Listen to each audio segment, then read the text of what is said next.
Imagine a bustling city street where time suddenly stops, leaving everyone frozen in place.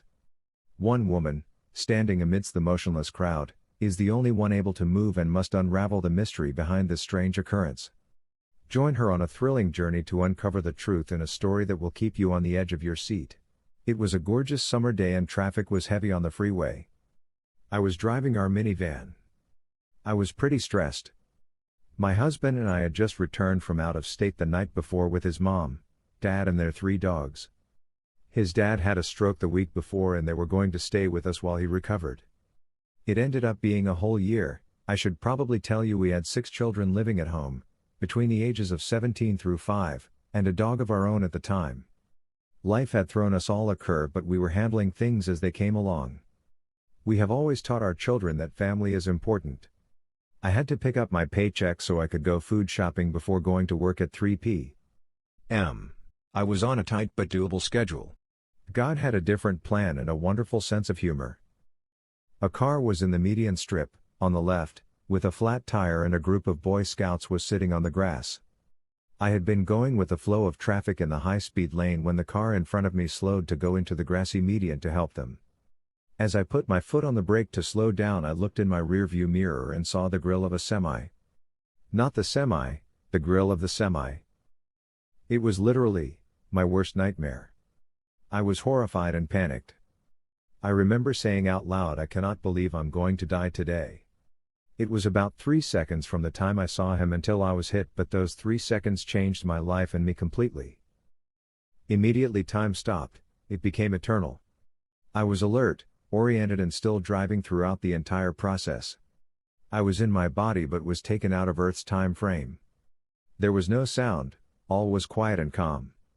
I spoke out loud throughout the entire conversation while his replies were in the form of thoughts placed in my head.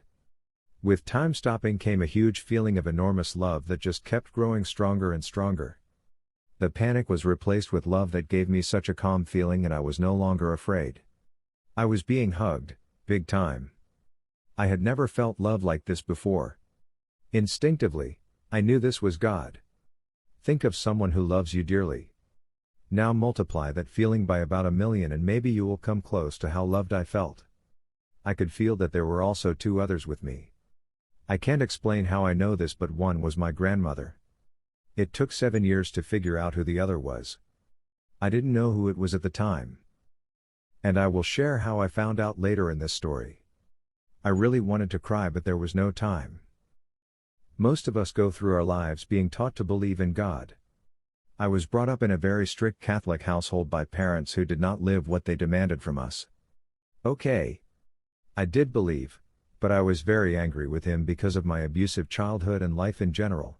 Now I had been given proof, enough for me, that there really is a God. The next words out of my mouth were, "Oh, sh. I screwed this up. There really is a God." I was mortified at my language and this knowledge. I quickly said, "Oh, sorry." His reply to me was even greater love and a feeling of my child, "Calm down, everything is just fine." I actually felt like his child, and it was a very safe and warm place. He has very loving and gentle hands. With that, placed in front of me to see and feel was a review of my life, in color. I had to see and feel all the good I had done, and the good I didn't even know I did. I actually could feel the joy each person felt when I touched their life in a loving way. I was getting caught doing something right for once in my life. During the good he was telling me, "I am so proud of you." I felt such joy for making him so proud because I never realized what that felt like because I always felt like I couldn't do anything right. Reviewing my random acts of kindness gave me the most joy because I was able to feel the difference I made in someone's life that I hadn't realized at the time, and I didn't even know them. Little acts of kindness mean so much to God. Also, I had to see and feel all the hurtful things I had done, even the hurtful things I didn't know I did. I had to feel the person's hurt I caused. But, you know how they say in prayers that we will stand before God and be judged one day? God was not judging me.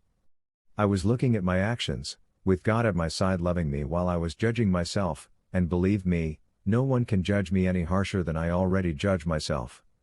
It was like getting caught by my parents when doing something wrong. During the hurtful review I was so ashamed and there was no hiding. He was asking me what different choices could you have made? What are you learning from this? Not yelling at me and saying how could you do that? Or, you're going to hell. This was clearly not the punishing God I had been taught to believe in. The hardest part of this was realizing he had already forgiven me. I was having a hard time forgiving myself. He showed me how I couldn't let his love in without, first, forgiving myself. Punishing myself didn't make me better in his eyes, accepting his love was what he wanted from me.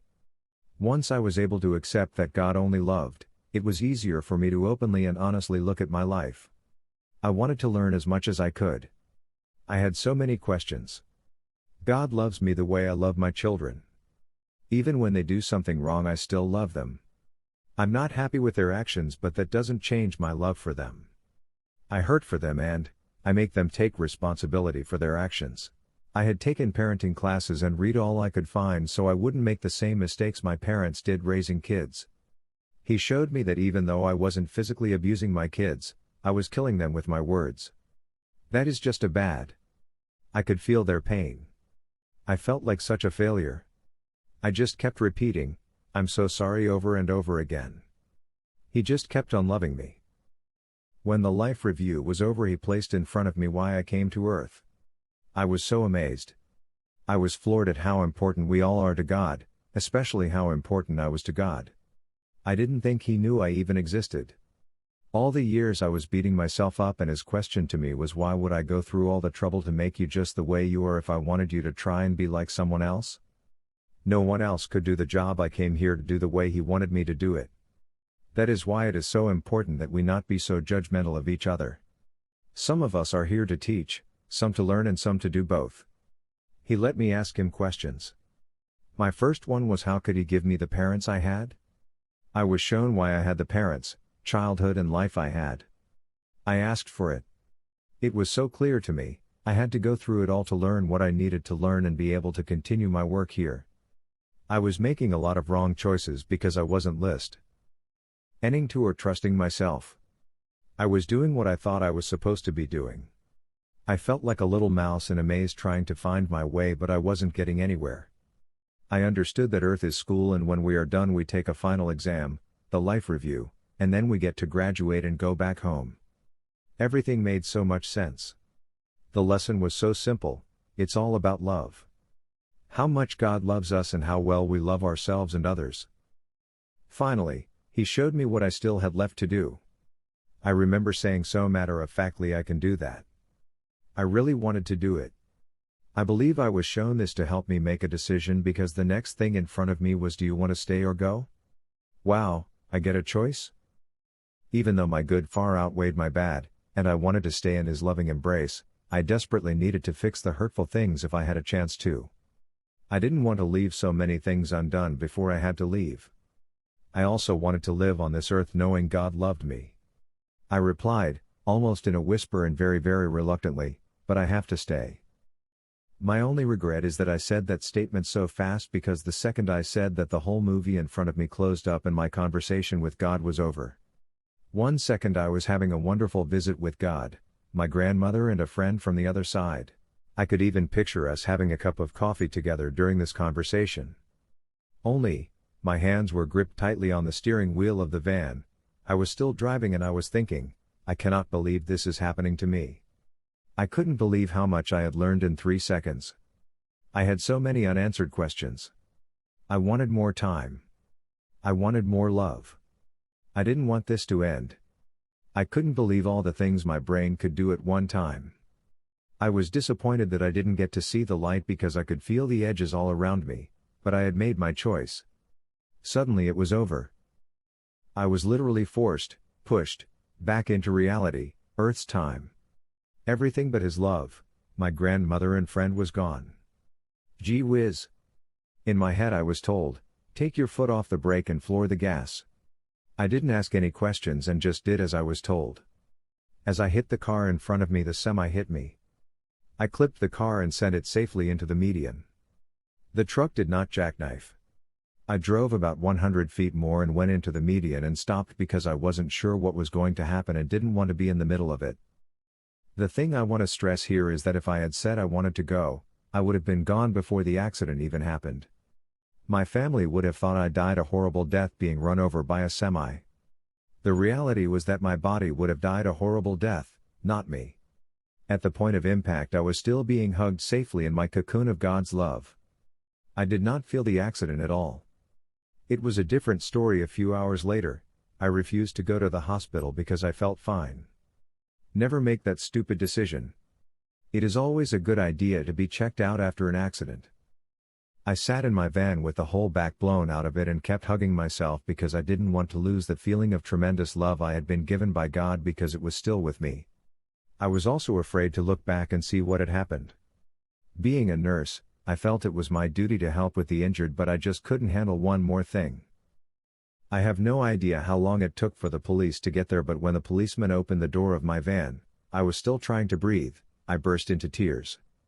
The cocoon of love evaporated when he opened the door. It took him a while to figure out I was physically unhurt. The feeling of God's love was just a memory now, and emotionally I fell apart.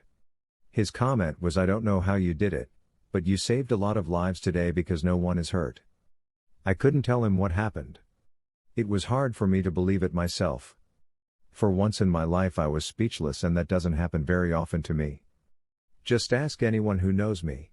Hours after the accident I started to hurt all over my body and I couldn't move my neck. My husband took me to the emergency room that night.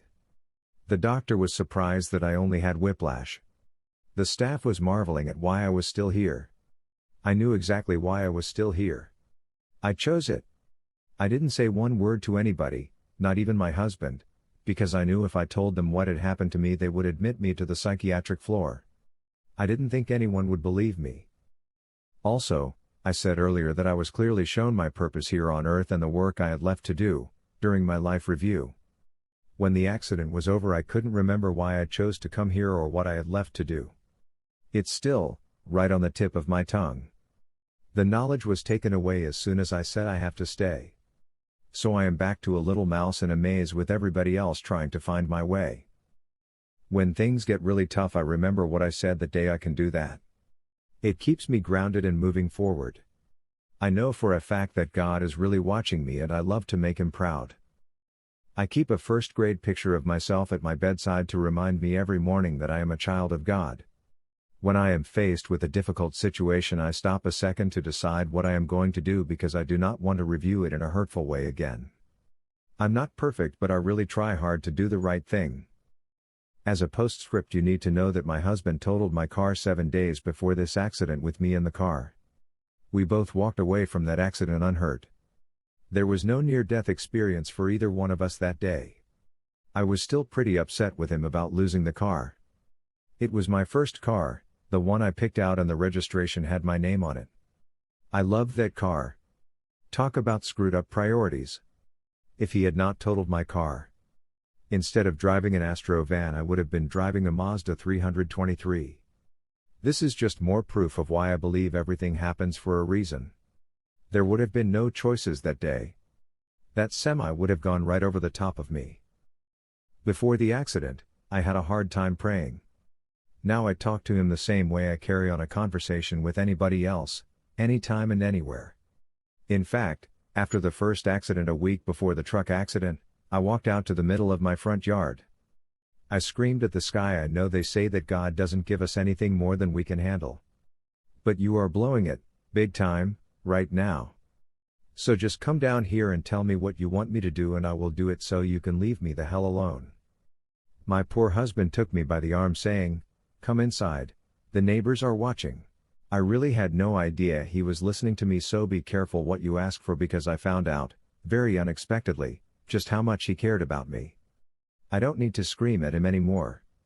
I understand what he was trying to tell me now. I received his answer loud and clear.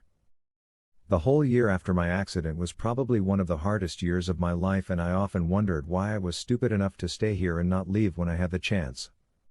I kept yelling at myself, "What the heck were you thinking?" Now, looking back at what I learned and how blessed I am today, I am so glad I stayed. When I see the rays of sun stream through the clouds, the Holy Spirit, sometimes I get really homesick. To me, God is the light. That is Him reminding me to remember how much He loves me and I am never alone. And one day I'll get to go back to him forever. Until then I plan on having a good time. I look at every obstacle as an adventure now, and I'm always looking for the lesson. It's a wonderful game. Life is so much easier this way. Probably the toughest thing for me after my NDE and working with the dying is that I am a church orphan. It is so difficult for me to sit still during the Mass and not stand up and scream, "No, you guys, he's lying, this isn't how it works." I have tried quite a few different religious services, but I haven't found one that feels like home. Actually, I feel like I go to church 12 hours, 2 days a week, at work.